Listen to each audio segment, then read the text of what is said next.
नमस्कार किसान साथियों, मैं डॉक्टर शेखर हिसार से आप लोगों से रूबरू हो रहा हूं। आज हम चर्चा करेंगे कि बीज उपचार विभिन्न फसलों का किस प्रकार से किया जाना चाहिए। पिछले वीडियो में हमने चर्चा की कि बीज उपचार का क्या क्या महत्व है। आज हम चर्चा करेंगे कि बीज का उपचार किस प्रकार से हम कर सकते हैं।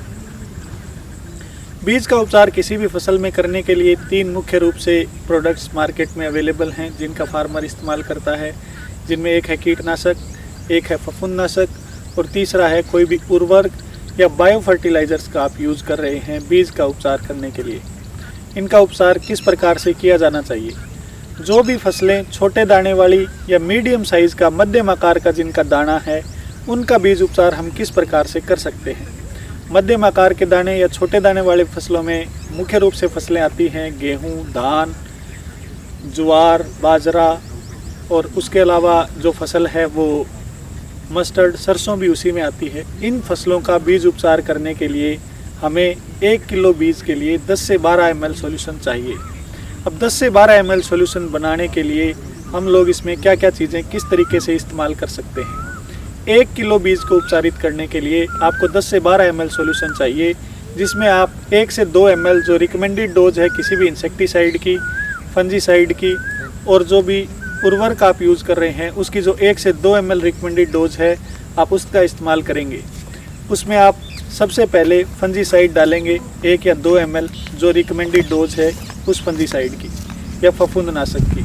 उसके बाद आप उसमें 1 से 2 ml किसी भी कीटनाशक का ऐड करेंगे, उसको डालेंगे उस सॉल्यूशन में, उस घोल में, उसको मिलाएंगे जो उस कीटनाशक की रिकमेंडेड डोज है। सबसे लास्ट में आप जो भी बायो फर्टिलाइज़र या कोई भी दूसरा प्रोडक्ट जो उर्वरक का काम कर रहा है उसका इस्तेमाल करना चाहते हैं तो 1 से 2 ml जो उसकी रिकमेंडेड डोज है उसको आप उसमें मिक्स करेंगे।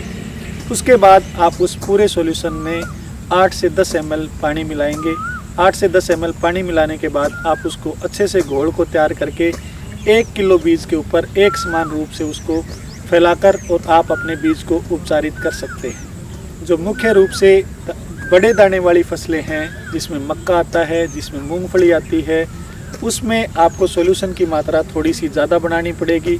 आप जो सबसे पहले आप फफूंदनाशक डालेंगे, फिर आप उसमें कीटनाशक डालेंगे, फिर आप उसमें दूसरी जो उर्वरक की दवाएं हैं, जो खुराक वाली दवाएं हैं वो मिक्स करेंगे। लेकिन इसमें आपको सॉल्यूशन की मात्रा जो है वो 14 से 15 ml चाहिएगी, क्योंकि दाने का आकार थोड़ा बड़ा होता है। उस पर एक समान रूप से बीज को उपचारित करने के लिए आपको इसमें थोड़ी ज़्यादा मात्रा में पानी मिलाना पड़ सकता है।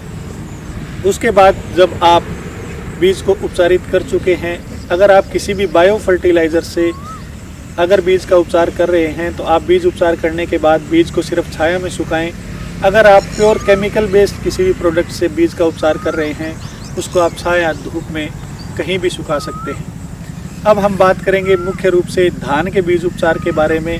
धान का बीज उपचार करने के लिए एक तरीका तो यही है कि जो तरीका हमने बाकी फसलों के लिए यूज़ किया हम वही सेम तरीका यूज़ कर सकते हैं कि 10 से 12 ml हम सॉल्यूशन बनाएं और 1 किलो बीज के ऊपर उसको अच्छे से लगा दें।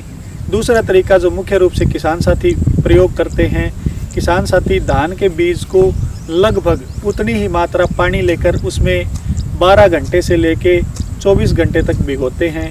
उसको भिगोते टाइम आप जो पानी है उसी में फफूंदनाशक, कीटनाशक और उर्वरक या खुराक वाली जो भी दवाएं आप डालना चाहते हैं वो दवाएं आप उसी पानी में डाल दें और उस बीज को ओवरनाइट पड़ा रहने दें। जब आप अगले दिन उसको खेत में बोएं तो जो पानी जिसमें आपने बीज भिगोया था उस पानी को आप नर्सरी वाले एरिया में एक समान छिड़काव कर दें, तो वो आपके बीज को उपचार करने में आपकी मदद कर सकता है। उम्मीद करता हूँ कि आप लोग समझ पाए होंगे कि किस प्रकार से आप लोगों को बीज उपचार करना चाहिए। धन्यवाद।